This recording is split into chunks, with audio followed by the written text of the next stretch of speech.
So guys, adakah korang mencari car charger yang ada fast charging dan juga ada multifunctional protocol? So ini ada satu brand daripada EYD . So ini ialah car charger yang ada dia punya maximum output dia ialah 180 watt. So ini dia punya design car charger lah.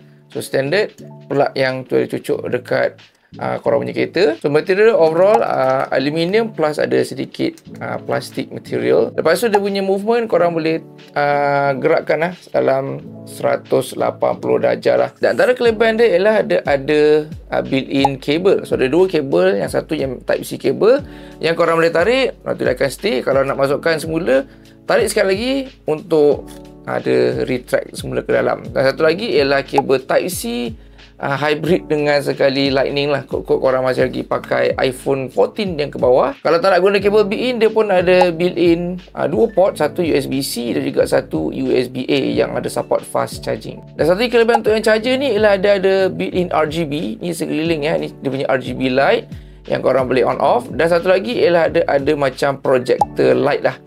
So lampu LED projector ni dia akan pancarkan ke atas korang punya apa nama tu, kat bahagian atas kereta tu. Kalau waktu malam tu nampaklah sikit bercahaya. Mesti korang masih lagi boleh tutup lah dia punya lampu ni kalau rasa macam annoying. Jadi guys, kalau korang berkenan dapatkan car charger ni, boleh dapatkan sekarang.